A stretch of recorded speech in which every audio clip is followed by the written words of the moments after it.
Welcome to Like Minded with Dr. Patrice. In each episode, we'll sit down with various experts and explore the role of mental health in our daily lives.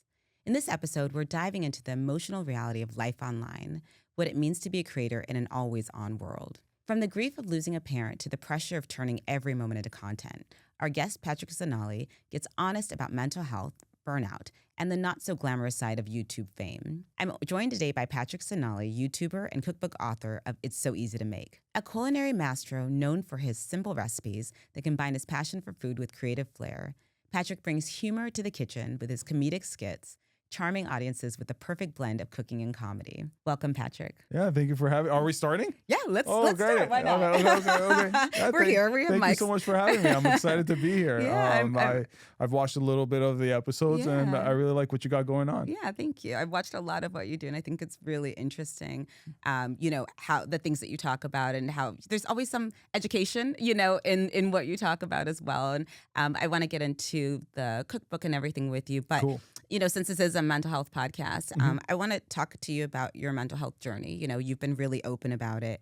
What led you to start therapy, and how has it changed the way that you approach your life and your content? Yeah, I mean, I started therapy because of a friend requesting it. Like, I'm Persian. A friend requested for you to have therapy? Not requested me, but told me like you should go to therapy. Got it. Because I come from like Persian Armenian background. And Middle Easterners are kind of like, you don't need therapy. Yeah. I'm not only Middle Easterners. It happens to a lot of us. A lot of us, right? Like, especially men. Yes. And so my friend said, going to therapy is like opening the door into your mind. And when he said it, and when he put it like that for me, I love that. I was like, oh, that's interesting. Like, I want to see what's in my mind. Yeah.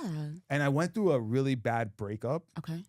Where I didn't act like myself. And so then I was like, let me try therapy. Sorry, go on. No, I just wanted to know, what did you notice like in yourself? You said you weren't acting like yourself. What do you mean? Like, I was like calling her constantly and like, where are you? Why aren't you answering me? And it was like you were losing someone, and I didn't know how to cope with that, So I ended up I wouldn't ever do something like that. And the boundaries was always like, for me, is like, I will never show up to someone's house unannounced. Okay. Like, that was like a hard cut off. Yeah. I didn't do that. Okay. I was gonna say. I didn't do that, and I wouldn't do something like that. But I ended up like making like Google numbers just because she kept blocking them, right? So it was like, and I remember my sister came in, like slapped me across the face and go, snap out of it. We're not like this. I'm like, you're right. So I took therapy, and it was a bad experience the first time, because I went into a room with no windows. The way I had to get her to open the door was I had to turn off this light and turn it back on, and then she would open this door. Then you got to go into this room. Wow. And then you enter this. And then I was like, I just want to get into a room and start talking and seeing if we could figure what's going on. And the room was so dim and dark, and it was like a beautiful day also. I was like, I would love to just see like some light. And I completely was turned off, and then I left, and I didn't go for like 5 years. And then when I started my social media journey, it was like, you're constantly seeing comments. You're constantly, a lot of them is positive, but you see the negative ones. Yeah. And then from there, I was like, let me try this again. And so when I started therapy, it helped me kind of manage the way I think about things a lot better, versus like, I was very like, not abusive to myself, but I was very like, I was putting myself down a lot. Like, you're not good enough. You're not big enough, like blah, blah, blah, blah. And I think with therapy, it helped me realize, it really helped me realize that, there's deeper things that are happening that's happened throughout your childhood, that's happened throughout your, even like your young adulthood, and that affect the way you think. And as long as you realize that, you're able to manage those feelings a lot better. Absolutely. That's what I've learned. Yeah. No, and I think even going back to the first time that you approached therapy, having like that bad experience, I think we don't often acknowledge how hard it is to take that first step, to find someone, to talk to them, to then go into the office, and you're just like, oh, this was terrible. And this was, I don't want to do this again. I don't want to feel this again. And so, I think you're not alone in that. A lot of people will go one time, and just depending on the situation, maybe it's the person, maybe it's the environment, it just doesn't sit well with them. And if that then becomes your idea of what therapy is, you're like, it's not for me, right. And sometimes we have to then like hit rock bottom to like, let me try that thing again. Like maybe, exactly. Because you're going in such a sensitive time. So sensitive, yeah. So you have you have to like kind of like be careful with how you approach the person because they're very sensitive. Yes. And for me, it wasn't going to be like, I'm not going to tell them that I don't like it. I'll just not see them again. That's right. That's what people do. Right. It's So, easier. so yeah, I agree with you. I think it's like, but everyone's so different. Even therapists, even doctors, even dentists. Totally. Yes. Everyone's so different. I've been to bad dentists. I've been to bad doctors, right? It's just human nature. There's the best, the good, and then the really bad. Yes. You know, so it's like, it happens. I don't blame the person for it. The therapist at the time, I mean, she's still working. Yeah. So it's like she's doing something. She might be a great therapist for someone. Exactly. Maybe someone hates the outside and doesn't want, doesn't want windows. But I want people to know that just because the first time was bad doesn't mean they're all bad. That's right. You have to find the right fit. I think so. Yeah. I think that's the important thing about people like you talking about it and saying like, I had this bad experience, because I think unlike a dentist or a doctor, if you're like, I'm going to go talk to a friend and see who do they go to. But the therapy especially if you are, from a background or have experience where there is stigma around it, then you're not going to be advertising to everyone like, hey, what therapist you go to? Like, study now, Yeah, that's true. So it requires like a little bit more like vulnerability, to do that. And that's hard. It is. It's hard for everybody to just be vulnerable and try to figure something out. Yeah. And but luckily I had at the time I had good friends and family around me that helped me manage those feelings. Okay. And it helped a lot. Like I got over it like in like a month. I remember just like really like focusing on how do you get over a breakup? Yes. Because your first breakup, have you had your first Of course. And it's so funny you say that, because I mean, I've had a ton of breakups, so it's fine now. But the first one, you feel like you are never going to get over. You feel like this person is going to like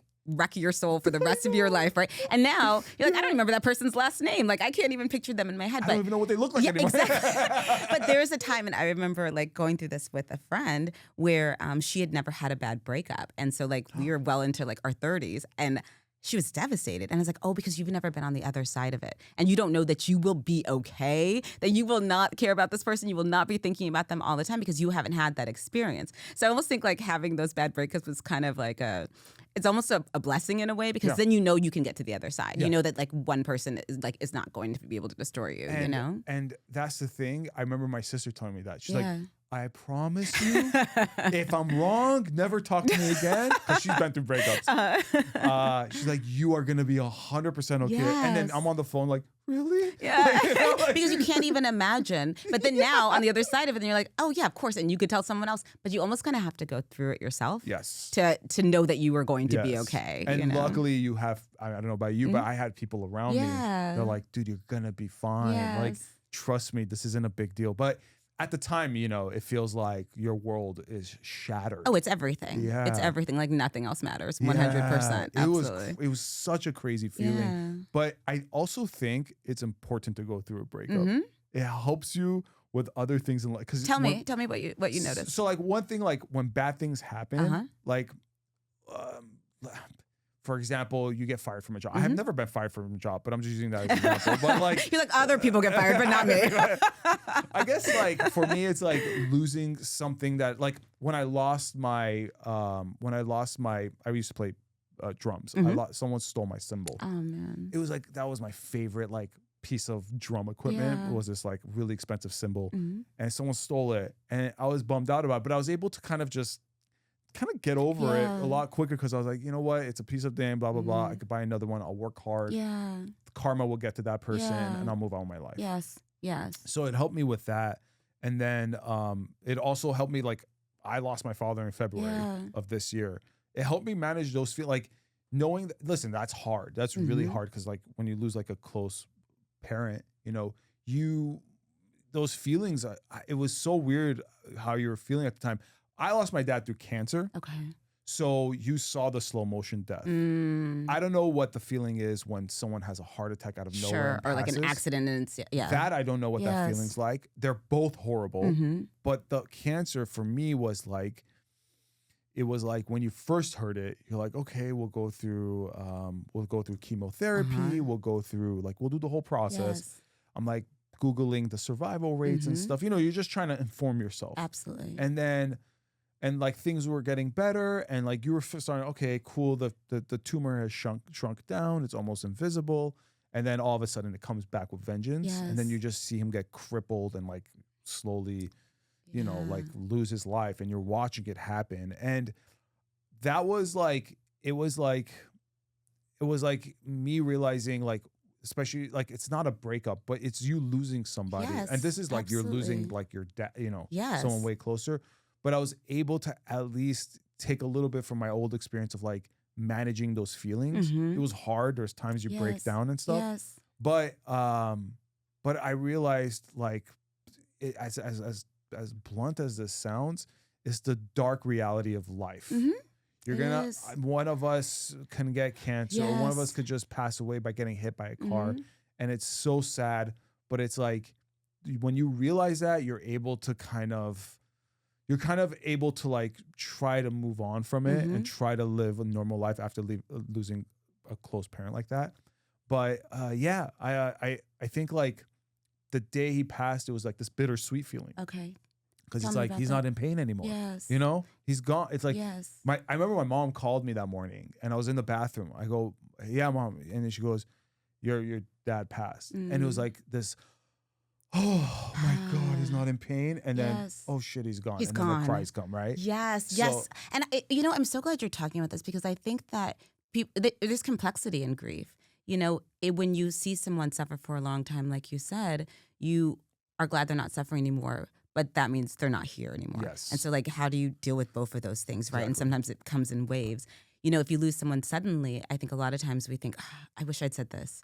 Or Right. why was that our last conversation? Like, why didn't I Right. just, you know, Yeah. why didn't I wrap that up, that argument, or that kind of thing, right? And so, as you said, there's nothing, there's not one's better than the other. It's just different. It's different in how you feel about it, how you feel about your relationship is different in like the time that you get to have with them, and like quality of the time, right? And that changes as well. Yeah. I know 100%. that you spent a lot of your time while you're writing your book, and your dad was Yeah. sick. Like, can you talk to me about that a little bit? So yeah, I wrote my cookbook. It's been 2 years writing this cookbook, and I remember I made a video with my dad's, like, what he always made when we were kids. We're Persian, Armenian, so he always made lule kebab. Okay. And it's this amazing Persian dish with saffron rice, some like some greens, and all this other stuff. And I wanted to like make a chapter that kind of like dedicated that meal to him. Yes. And it was November. We were shooting the pictures for the book, and I was lucky enough, because he wasn't that sick at that moment, and I was lucky enough to like get him into the photography studio Oh my God. and kind of just like shoot with him. Yeah.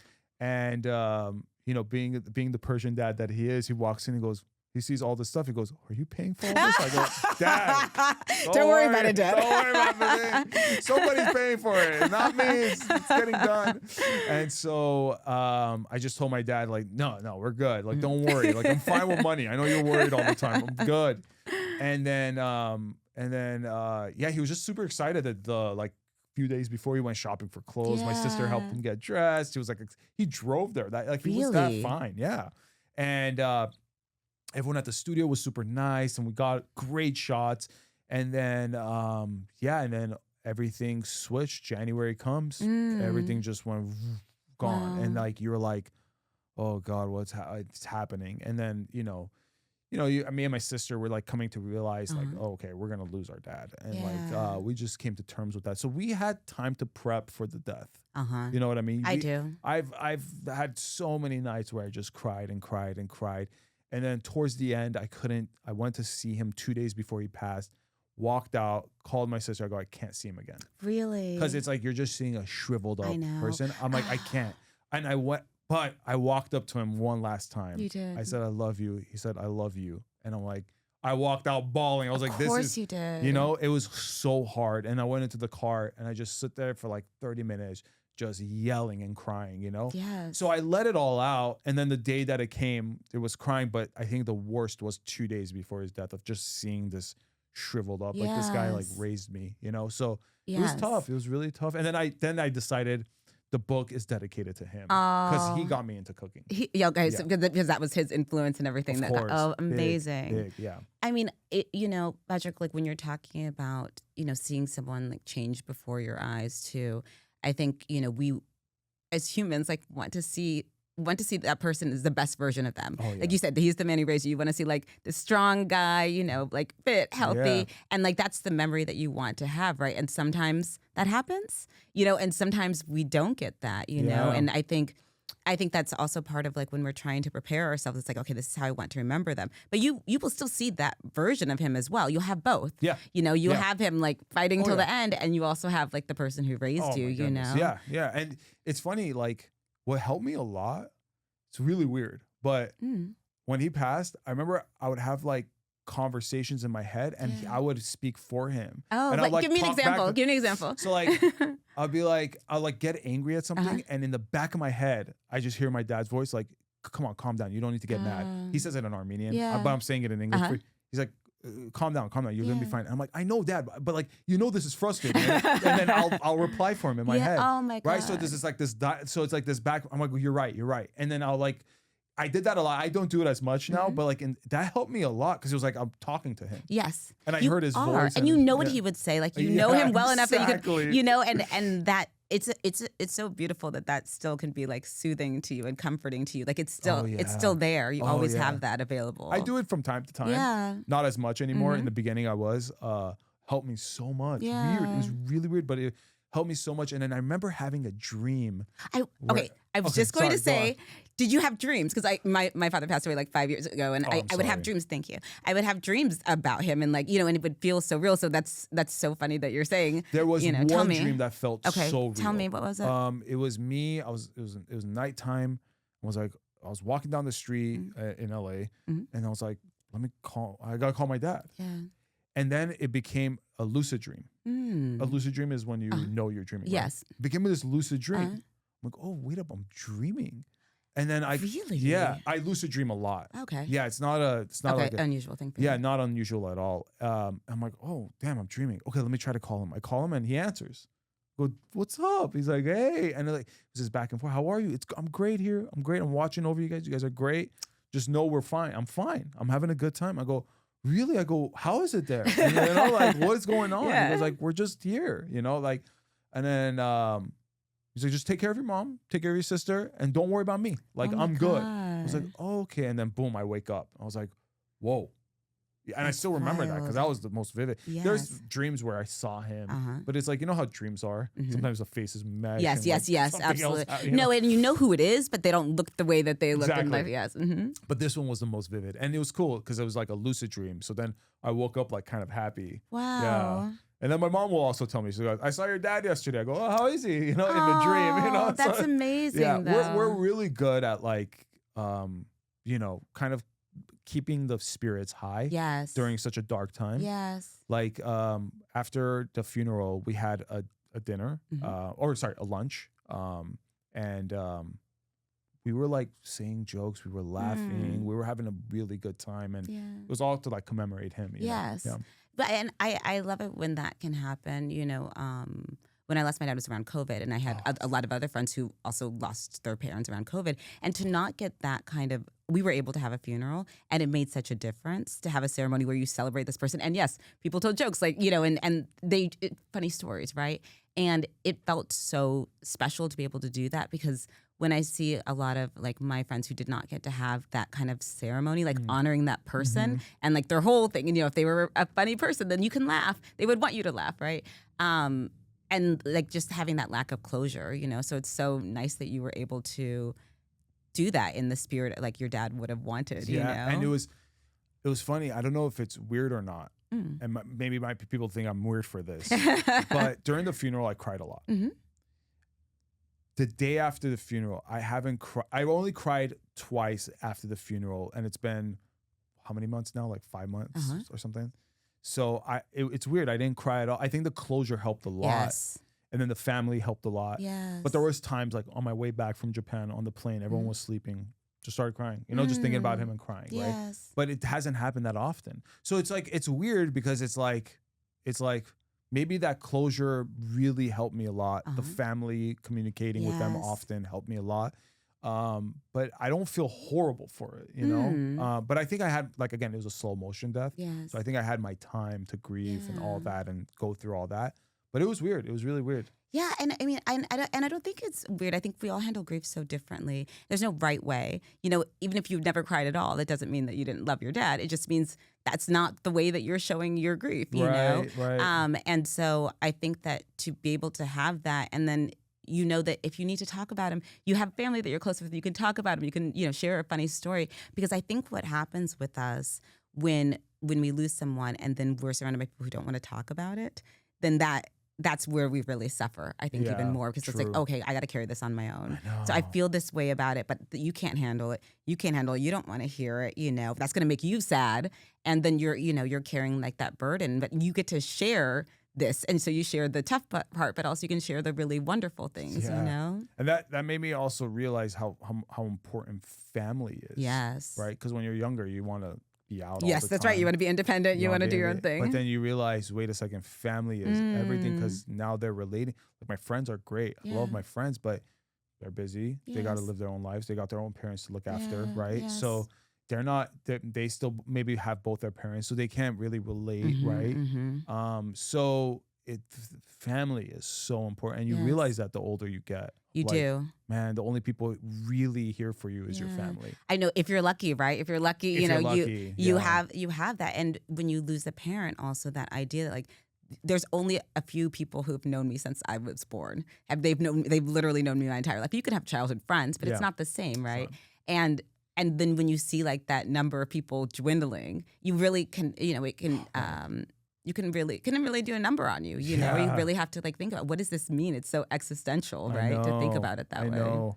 And you can't teach a young person that. It's just they have to kind of realize it. You have to experience it. Yes. But and like kind of I'm thinking about your book and like you being able to do that kind of in honor of your dad and also have him be a part of it. And now you have something permanent. Yes. That's like kind of an ode to your dad, which is pretty incredible. Like, not a lot of us get to have that. Of course, right? I'm so lucky to have that. And that's thanks to my social media, right?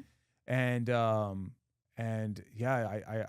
he's gonna be at Barnes and Nobles. Like, that's kind of cool, right? Like, it's amazing. He would be so happy for that. So, yeah, I mean, if I didn't have my book, I would commemorate him in a different way. I'm just lucky to have the book. So, and also it's like the book itself is like it's called It's So Easy to Make, because everything is easy. And he always taught me that in the kitchen he goes, never complicate the recipes, right? Always make it easier to like do, like find those little shortcuts, because when you make a recipe that's so complicated, like it has 100 different like spices. Yes, it could taste, but you end up like confusing your taste buds and like whatnot. So he was always about simple. Oh, sorry. He was always about simple. So he really taught me go easy rather than complicated. Right. So when he made his pastas and all that, like he loved making pasta too. He would always make it simple, right? So he would always find those little shortcuts, and then that's where I learned a lot. That a lot of my cooking was from him. Well, yeah, and then it makes it much more accessible to people. Like, it's not so intimidating. Like, I can make something that tastes good, but this is within my wheelhouse to make.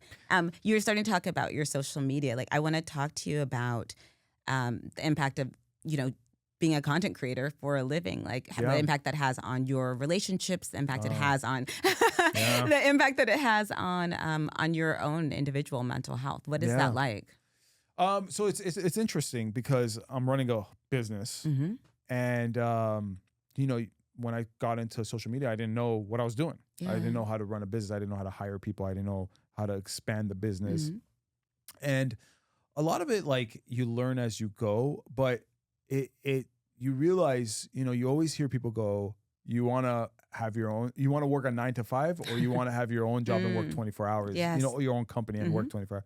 And that's so true. Like, working constantly, it takes a toll on all your relationships, like with my sister, with my mom, with my girlfriend, with everyone, right? Because now it's like, okay, I got to put it in my schedule when we're going to hang out, right? Because everything is like on Google Calendar now. And so, and then whenever we travel, it's like, I got to shoot this. I got this. Your ideas never stop coming, especially someone that creates videos. Of course. So I go to bed thinking about videos. It's like, it's a lot, So, but again, I feel like I'm lucky doing this, because it's like, it's either that or I've worked corporate. Yeah. I've also worked service jobs. Uh-huh. And both of those were, well, corporate was a little better, but like the service job was tough. I was a Domino's pizza delivery driver. Yeah, you were busy. You're in the streets. Oh my God. You can't imagine the dark days I've gone. Really? Yeah, like tell me what. Tell me. It's a horrible job. I mean, come on, like you're dealing with people that are hungry. So you go into their house. And they're like, they have pit bulls that they're not putting behind the, the hazards of you're like, what's going on? You have people yelling at you. You have people that are nice. You have people that are weird. You have people that can't get up because they're so big. So you have to go into their house, and then you're like, oh my God, I feel like I'm killing this person by just giving them this pizza constantly. So it's like this, like you're just dealing with. And you don't know what you're gonna get. Every time you like walk into someone's house and walk up to the door, you have no. It could be fine. Exactly. But the next one could be, chaos. Or someone's like, mom is like sitting there. Or dad's sitting there and going like, someone's at the door. And I'm like, you're right there. Just come get the pizza. It's already paid for. I just want to get out of here, And so you're just dealing with all that stuff. So then when I got my corporate job, it was like, ooh, cool. I got a desk job, And that was a lot of fun. I worked as a game designer. Okay. Oh, cool. And then when COVID hit, I just started making videos. And I was like, let me try this out. And did you quit your corporate job at that time? Like no. I was afraid to quit. Yeah. I was really afraid to quit at the time. I was like, I'm making money, but it's like some months are slow, some months are good. And I remember my friend coming to me, another creator friend that came to me, and he's like, open up your bank account, let me see it. And I showed it to him, and I had like a decent amount of money in there. He goes, quit your job right now. I was like, really? I don't know. And then I just took the leap of faith and I did it. And then I made the most money I've ever made in my entire life. Wild. Because you're able to just focus on this 24/7. Yes. It was scary though. Of course. And how did your family feel about that? Because, sometimes, depending on the situation, sometimes like our families will be like, okay, because I also left a corporate job, then go back to school and study psychology. But it feels like there's safety, there's security in that job. And like, you're going to go do what? Yeah. And you don't know how much you're going to make. Yeah. And like, what about health insurance? You know what I mean? I think sometimes that can come up. Did it come up for you? So my dad was like, always just, he's like, make the videos, but just have this job because you're getting consistent money. Yes. And I go, yeah, but then I can't expand this. I could possibly make more with this. And then my mom was like, no, I don't think you should quit. I think you should stay. You're getting health insurance, exactly. all that stuff. And then I called my sister and she's like, don't listen to parents. Look at them. Are you kidding me? Like, quit your job right now. Like, they don't know what they're talking about. They're from Iran, Like, they don't understand what you could do in America. Yeah. And I was like, oh, man, you're right. I go, all right, you know what? I'm going to just do it. And then gave my 2 weeks. I left with I didn't just leave. Yeah. I gave my 2 weeks. I did my 2 weeks, left the company. And then the first 2 months were tough. Yeah. I didn't make that much. I was like, whoa, I made way less. Yeah. And then the third month, I do brand deals. So brand deals started rolling in and then they really started rolling in. And then my YouTube started taking off and things just kind of started falling into place. And over time, I just learned how to navigate through the space. I'm obsessed with it. I love it so much. I love what I do. Yeah, you're so passionate about it. You can Very tell. passionate about it. And so I just kept focusing on who's coming into the scene, what are people doing, and like just paying attention to it rather than this works, let's just keep doing it. It's like, keep doing it, but then what's the next thing? Because this thing is going to start not working and then you got to do so you want to always stay in the loop. So one thing I also did was just surround myself with successful creators, really mega big successful creators, and just constantly call them, talk to them, go through like ideas. Do you see what this guy did? Do you see what this? Do you see this? Do you see this? And then just kind of expand from there. Yeah. So yeah, like that's been my journey. But like, but again, it does take a toll on the relationship. It takes a toll on your mental health because you're constantly looking at numbers. Right. And both of those things, I mean, work together, obviously, I'm sure, to like make you figure out how you find balance. Like, let's talk about, what you would see in your relationships. Like if you're always thinking about content, you're always thinking about the last video you put up or the next video that you're putting up when you're with your girlfriend, for example, or you're with family, like how does that seep into those kind of situations? Actually interesting. So, she'll be telling a story, but then I think of an idea and I'm like, I can't let go of this. This is good. And I go, and she's talking, or it's family member, they're talking. I'm like, 1 second, what if I did this? What if I did this? And then I completely ignored what they said. But the way creativity works is it comes in weird times, so interesting. right? It's not like you could turn on and off creativity. You could try, but it doesn't always work that way. Yes. It comes in the middle of the night. It comes at a perfect time. It comes at the worst time, right? And it's always, and then, you know, you get the eye roll. You never listen to me, Totally. right? You're like, I know, I'm sorry, you know? Yes. But this is a good idea. And then, you know, so that's how it seeps into into conversation. You know, it seeps into like my brain sometimes. It's like, it doesn't always come the way you want it to. And I want to listen to what they're saying, and I want to hear the story. Yes. And I'll really quickly execute the idea in my head and then write it down and be like, okay, now I'm yours. Yeah. I'm yours. What's up? Leave my room. I don't want to talk to you. You're like, oh my God. Oh, I got to deal with this thing now, you know? But, you know, whenever you end up buying them really expensive earrings, they usually that's the solution. That's the shortcut. When they're flying business class, they're not complaining anymore. But I think it sounds like there's more to it. Like, it sounds like you have like, this is my system now. Yeah. And so as long as you communicate that, and I try, you know, and so I think that's how you kind of figure out the balance, right? Yeah. Not that you need to change or that you're going to ignore this idea that you're having in your head, because you're not really going to be able to listen to that person. But if you can say, I do want to have this conversation with you. Let me just write this down really quickly so that I can give you my full attention. That's very different than like, oh, what did you say? Right. Sorry, you know, I didn't hear you. And that over and over, right? Because that can make someone feel like I don't matter to you. Definitely, and that's not the situation. 100%. But sometimes you have to keep that train of thought. Tell me. Because you have to keep the creative train of thought. Because if you stop for a second, it's almost like, how do I explain this? How do you explain it to someone? Like whenever you're trying to remember a dream or something, if you're not constantly trying to remember and you get stopped for a split second, yes, now it's gone. Oh, that's interesting. You know, so it's the same way as creative thinking is. Sometimes that happens where you're like, wait a second, I cannot stop this train. It has to keep going, because if I for a split second stop it to explain what's happening, that idea is gone. And sometimes it's so good, you're like, I can't let go of this, you know? So that a lot of times you don't have that, but now it's like, she'll see it. We've communicated and it's gone to the point where she'll understand it. Yes. And then she'll be like, okay, whatever, let him just do his thing. Got it. What's up? You know? So it doesn't take that long. It's not like I'm in the zone for like an 2 hour. hours.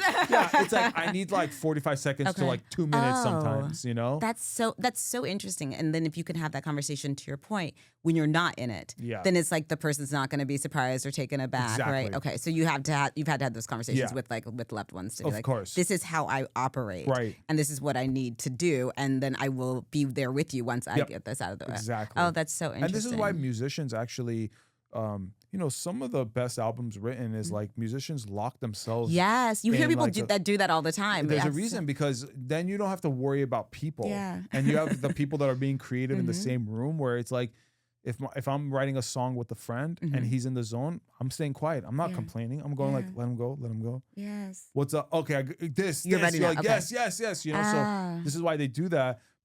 And they lock themselves up for a month, because you don't know when creativity will come. So it's like, just be there in a month and it'll come. You know? So yeah, that's how it works. Yeah. No, but I love that explanation, because I think people don't often think of it that way, you know? But I think people are starting to see, and I don't know, you tell me if you think this is true, that there's so much work that goes into that. And as you say, it's 24/7. You were talking about, you know, trying not to focus too much on when you see negative comments, but you do see some of them. Oh yeah. And so how do you, so we talked about how you talk to the other people in your life. How do you talk to yourself about these strangers like on the internet that you'll never meet, who like might have something, you know, nasty to say? There isn't a way I've learned. I just ignore. You do. Now I just ignore. I look at it, I go, shut up. And I'll like close the phone out. Like, because it doesn't matter. Yeah. It's only when, you know, they're right about something and then there's a lot of that. And then you're like, oh no, like I got caught. You know? Like, yeah. So that you already kind of felt like, you know, like it wasn't good. Like we kind of cheated this a little bit because we might be doing a skit. Sure. We cheated this and they caught us with that. There was one video where my friend's on a wheelchair and he's backing up because he's trying to steal my food. And then But when we shot it, I had to kind of push him because it was hard for him to like back up Oh, okay. because it was a tight space. Uh-huh. And you saw my hands for a second. Oh. Everyone pointed it out. Really? And then they're like, you guys are idiots. You don't know how to shoot. Like, I see your hand. You're Oh, dumb. no. You know? So then you're like, oh, like, I hate that because they're right. Yes. They've caught us, right? Right. But then there's sometimes they're just being hateful. Yeah. Right? Yeah. Like it was funny. It was really funny when they said this, but like, it wasn't that funny, but like I found it funny. But I made a video like kind of commemorating my dad on Father's Day. Okay. And some of the comments were womp womp. Yeah, just like Damn. it was Really? crazy. Yeah. And so I was like, that's nuts. But then those people got eaten alive with my followers. So you didn't even have to do it. Other I was people. like, great. Like, look at Okay. this. They're coming for my defense. Yeah. So that was kind of cool to see. That's yeah. interesting. Yeah. Yeah. Okay, so you've said to me before, like, everything becomes content, right? So like now you're sharing something, a heartfelt, tribute to your dad. Yeah. How do you balance like your authenticity with like now knowing that people might be, really like not nice about some of the stuff that you share? Like how much of your own personal experiences does it make you want to share or not to share? Yeah, I think it was overwhelming positive comments. It was just there was a few that were like off here and there, and I think I was like, I don't know, I felt like it was a really positive thing to do. Okay. I don't like to share too much about my life on social media like that, but I remember I was driving home and I was like, I'm not gonna make it, and I heard again my dad in the head. Really? Like, it'd be really cool if you did make it, And I was like, and I went straight to the studio, Really? and I just shot it real quick, and then I uploaded the next day on Father's Day, and but it made me realize like people are way more, like people were sharing their stories. Like I lost my grandma to cancer, it's horrible. I lost my mom, right? Everybody's sharing their stories, so then you feel like I don't know, you feel like this community of people, like we're all kind of grieving together, you know, or grieving together. And then, I don't know. It was interesting. It made me realize that I don't mind opening up more. Yeah, because you're creating a space now, like we were talking about at the beginning, about like the stigma and like especially for men often, and like men from different backgrounds of not sharing those kind of vulnerable moments, but we all have them, right? And so then to be able to do that and create a space where people are like, hey, he did this guy that I admire, and like is opening up and talking about his experience with his dad and like missing him. And so like I've also missed people, I've lost people, and like I can now put this here because you've made that safe space. I feel like that term gets overused, but like a safe space for other people, to be able to share that side of them. It's really beautiful. Yeah, it was nice to see, and it was like cool that it was on my page, and I got to see the people actually like, we're all kind of like, sharing our stories together, and it was nice. It was really, really nice to see, and the negative comments were very little. Yeah.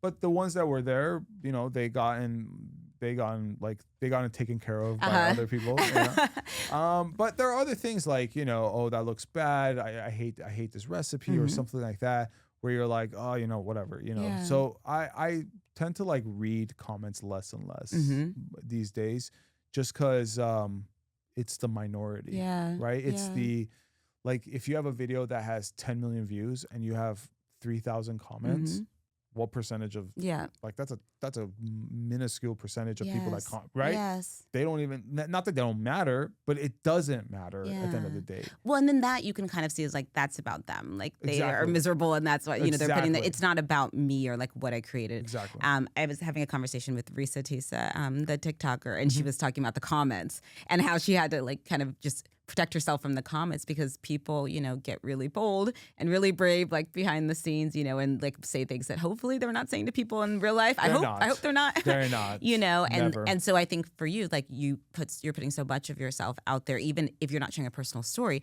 your work, your insights, like your creativity, and then, obviously you want it to be received well because you worked really hard on it, and true. I think that there's probably, as I was saying before, a lot of people who are starting to realize how much work goes into it, but maybe haven't, for a long time realized, this is different and like more in a lot of ways than a 9 to 5, because you can't turn off, you can't ever just be like, I'm not going to pay attention. I'm not going to post for weeks because I'm not in the mood, because there's someone else, I'm sure, coming up to like, going harder. What is that pressure like? Yeah. Like people coming in, like new people that have come into the scene that are like kind of like taking over, and you're like, whoa. like now I got to step it up even more. Yeah. And if you stop for like not uploading for 2-3 weeks or even a month, you know, the money gets less, you get less deals, you get less AdSense, you know, you get everything lessons. And then you're like, well, I have people, I have a team now that I pay. Yeah. It's like now these people are going to be like, they don't have a job. Yes, right. That's so right. it's like, yeah, it's a lot of pressure and you're doing something that has no real rules to it. And you're so relying on the algorithm, right? Because when you have a corporate job, this advertising worked, great. Let's put $100,000 behind that and we'll sell $500,000 worth of product. That's not how this works. It's like, all right, let's upload it. Did the people like it? People hated it. Oh no, we put so much time and effort to that video, you know? So it's a lot. But you know, even in the space, a lot of people don't, like a lot of creators don't talk about that because they just feel like we're shut down by the audience. Like you get to live that life while we have to still work at X, Y, Z. Yes. And you're like Dominoes. Yes. Exactly. But like I get that point of view as well. I'm not putting them down. Yeah. Of course. Like my job is pretty cool. But it's like I don't want to, like there are still like heavy stresses that come with it. And you know, there's YouTube channels out there that became big and all of a sudden died. And now they're working regular jobs, right? Like I don't want to go back. Yeah. So it's like, I'm also trying to keep this business going. And that adds a lot of stress to the whole situation. So yeah, it's something that you just have to like, we have to keep to ourselves a lot of the times. Yeah. You know? And even like when in your community of other creators, like, do you hesitate to share that with them? Or, no. Okay. We all relate. Okay. We can relate. Yeah. So it's nice. It's nice to have people I talk to on a daily about this stuff. Cause you're like, you know, oh, did you see this? Did you see that? And there's just so much relating happening where you're like, all right, cool. Like I have my community here, you know? Yeah, so. It makes me think of, you know, sometimes when you hear celebrities and they're saying like, I just want like some privacy. And you're like, but that's your job, you know. And I'm sure that it's kind of the same, that it's hard to get that kind of understanding or maybe empathy when you're just like, yes, it is my job and I'm very lucky to have it. And there's a lot of pressure. And, you know, I constantly like have metrics in my face that I need to pay attention to, you know. And so it's different, you know. And so I think that does sometimes make it hard to be able to share with people because they're not going to maybe really get it or relate. Yeah, they're not going, because for most people, like they can't relate, you know. And it seems like you that. have this charmed life, you get to travel here and do this, and you know, you're getting paid for it, but it's a lot. It's a lot, and you know, like you said, it's always on your mind. Always, you know, and you're just but again, like, we get paid good, where it's hard to like. I get where people are coming from of like, well, you get paid way more than I do to do what you do, and you're like, sure, but I did take risks to also get here. Yes, that could have not. It doesn't pay off to some people. Yeah, that's right. Not everyone. You're only seeing success. Yes, you haven't seen the other Patrick, side. It gets dark and really sad where they're in debt, right? And that is a risk that we're all kind of taking with that. It might be a more calculated risk, but at the end of the day, everything is a risk. Yes. So yeah, it's guiding through that. It's, you know, but I remember being on the other side. So it's like, I always keep that in the back of my mind of like, you know, even though you're hating on me and you don't think it's real, I totally understand where you're coming from. And I don't judge you for that. That's right. You could judge me, but I don't judge you. Yes. Bring it on. I'm lucky I get to do what I do. I get to travel the world. Yes. I get to do whatever I want, whenever I want. I don't have a boss. That is cool. But there are stresses that come with that. And, you know, if you don't want to hear about it, I get it. But it's amazing for you to have that perspective that comes from having different careers. Yes. And, you know, and then figuring out your own path, because I think maybe sometimes when people, they start on this and they're young and they've never done anything else, it's hard to be able to, you know, look at people who are like, you know, this doesn't seem real. And you're like, I get it. I understand what you're saying. And I don't have to take that on. Like, that is your thing. That could be your thing. I can hear you and believe you, but that's your thing. Like, I don't have to take that on because I know how much work I put into this, you know? Exactly. And I know the difference between having this kind of career and having that kind of career, and, you know, the sacrifices that you make, right? I got to also say, it's probably my age as well. Like I've been through a lot as far as like different jobs. Yes. There are those young creators that have never had a regular job that have that attitude of like the world, they owes it will always, and it will always be like that. Yes. Right. But when you realize both sides, I think you're able to appreciate both sides. Yes. And so I'm not sitting here judging somebody for anything because I've been there. I've done that. And it was hard, you know? And it's like, and who knows? One day I might end up back. You might. It could happen, right? Yeah. Nothing's a guarantee. Yes. Nothing is a promise. Yes. You know. So yeah. Even that's like a valuable perspective to have, you know, because I think then that comes across in like your authenticity and like, you know, in when you engage with people, because you do have that is real for you. Yeah. That, you know, this is for now. I'm trying to keep it as long as I can. Life happens, you know, because you've seen life happen. You know, you've seen like what you've experienced with your dad, bad breakups, all those kinds of things. Yeah. You know that like even there could be amazing things going on, and there's still life that's gonna life, you know. And how do you like manage all of that? And like I can't even imagine if I was young and I had this. Maybe I would have that attitude. Yeah. What do you think you'd be like? I don't know. I think I would be more like, I don't know. I might think I'm the shit. Like, like people like I'm standing. I might just feel like I'm the man, right? But I think like I've been so humbled in life where I'm just like, you know, when you have friends that are like really excited for your career, they're like, my friend's famous, and I'm always like, I'm not.